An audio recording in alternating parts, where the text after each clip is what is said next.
O tema que eu vou abordar agora é sobre ecumenismo. Eu sei que vai ser um tema bastante polêmico para muitos, mas é o que nós estamos vendo acontecer nas nossas igrejas de hoje. O termo ecumenismo é usado de maneira diferente em diversos contextos. Pode se referir aos movimentos que promovem ecumenismo cristão, fraternidade entre as religiões chamadas cristãs. Algumas organizações promovem relações entre católicos, protestantes. Parece uma coisa bonita de se ver, não parece? Pessoas de religiões diferentes, vivendo em paz e união. Mas isso não é bíblico. Vemos esses encontros especiais falando bem dos outros e das religiões diferentes. Mas não é o que diz as Escrituras. Em 2 Coríntios 6, do 14 ao 18, nós vemos: não vos prendais a um jugo desigual com os infiéis. Porque que sociedade tem a justiça com a injustiça? Que comunhão tem a luz com as trevas? E que concórdia há entre Cristo e Belial? Ou que parte tem um fiel com o infiel? E que consenso tem um templo de Deus com os ídolos? Porque vós sois o templo de Deus, do Deus vivente. Como Deus disse: neles habitareis, e entre eles andarei, e eu serei o seu Deus, e eles serão o meu povo. Pelo que saí do meio deles, e apartai-vos, diz o Senhor, e não toqueis nada imundo, e eu vos receberei, e eu serei para vós pai, e vós sereis para mim filhos e filhas, diz o Senhor Todo-Poderoso. O que nós vemos hoje é o contrário do que diz as Escrituras. Nós vemos cantores gospel cantando com padres, cantando com grupos católicos que não tem nada a ver. Já teve até evento gospel dizendo Deus um só, com pastor e com um grupo católico. Deus é um só, mas o Deus do católico não é o Deus da Bíblia, porque o Deus, nosso Deus da Bíblia, lá em Salmo 115, condena idolatria, condena essa religiosidade toda, condena tudo, diz tudo contrário o que a Igreja Católica pratica. Então, esse não é o Deus da Bíblia. E nós também vemos pessoas praticando ecumenismo, fazendo sessão espírita dentro da igreja evangélica. A gente vê muitos pastores conversando com demônios. Nas Escrituras, nós não vemos Jesus dando conversinha fiada para demônio, ou xingando, ou dizendo qualquer insulto a um demônio. Não. Nós vemos nos evangelhos apenas Jesus perguntando para aquele endemoniado gadareno: quem é você? E ele diz: meu nome é Legião, porque somos muito. E ponto final, Jesus foi lá e expulsou o demônio.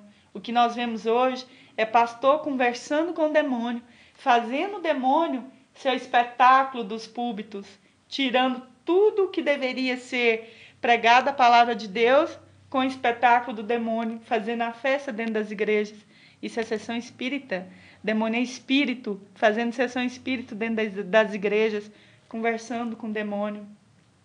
Outra coisa também que nós vemos nas nossas igrejas de hoje, essas crendices, rosa ungida, meia ungida, manto ungido, lenço ungido, as pessoas se apegando, tendo que se apegar a isso para fazer com que aquilo, que se ela tiver em mãos um lenço ungido, Deus está com ela pode todas as coisas.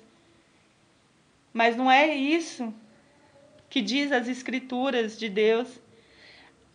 Mas a maioria que praticam essas coisas são pessoas que são cristãos, entre aspas, porque querem transformações rápidas, fast food do Senhor. Tudo tem que acontecer instantaneamente. As pessoas buscam essas crendices todas porque elas não querem mudança de vida. Elas querem continuar no erro, querem continuar no seu pecado, porque está muito bom assim. Eu não quero mudar. Mas se eu comprar uma meia ungida, eu serei uma bênção. É o que nós vemos hoje. Crendice, coloca fé como se o Deus... São ídolos, acaba sendo ídolo. Porque o objeto passa a ser o ídolo da pessoa. Igual eu sei que não só eu conheço, como você também conhece, pessoas que não tiram de dentro da sua bolsa um lenço ungido, porque ela acha que o poder está ali. Crendice, está crendo no lenço. Está semelhante a quem? Ao católico, que precisa de uma medalha, que precisa de um tercinho, que precisa de um santinho para colocar a sua fé naquilo. Não fazem a diferença. Mas isso é o que diz as nossas escrituras também, porque nos últimos dias muitos haveria apostasias, abandono da fé. As pessoas creem em qualquer coisa, menos na palavra do Senhor. Por isso que nós vemos muito ecumenismo, essas misturas nas nossas igrejas. Espiritismo, catolicismo e muitas outras coisas parecidas.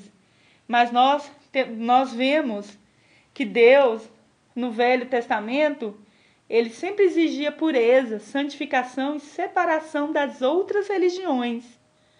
Antes de subir a Betel, casa de Deus, a família de Jacó teve que lançar fora seus outros deuses.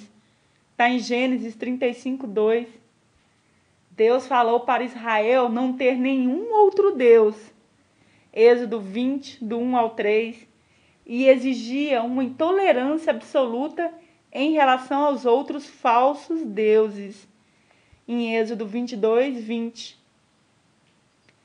A adoração de qualquer outro Deus é vista como desvio do Senhor.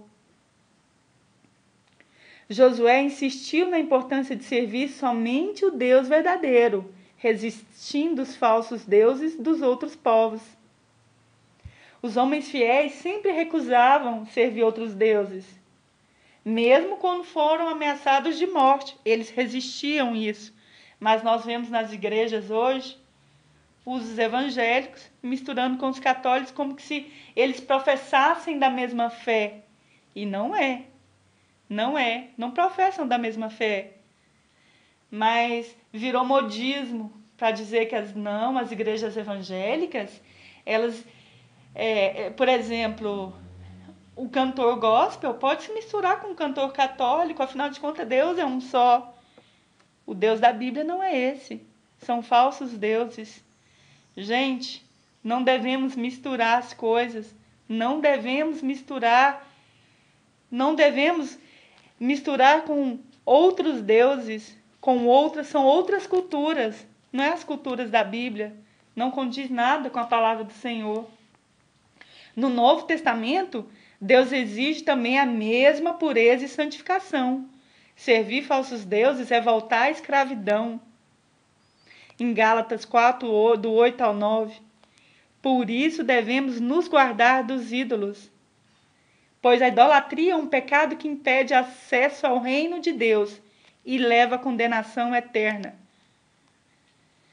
Então, gente, prestem muita atenção nisso e não desviem os seus olhos do foco da palavra do Senhor. A palavra diz que Jesus é o único caminho. Não é Maria, não é São Pedro, não é São Benedito. É apenas Jesus que leva ao caminho do Senhor. E vamos deixar a religiosidade de lado. Vamos até o Senhor da cura, até o Deus da palavra. Não vamos atrás de crendices, desses mantos, se apegar em mantos, em lenços e meias, como se o poder do Senhor estivesse ali. Não. O tabernáculo do Senhor, a arca, hoje é você. A arca do Senhor sou eu. Nós somos o templo do Espírito Santo. Então, com a nossa fé em Jesus Cristo, com a nossa mudança de vida, com a nossa conduta de cristão verdadeiro, que foge do pecado, foge das paixões desse mundo, aí sim nós iremos estar agradando ao nosso Senhor Jesus Cristo. Amém.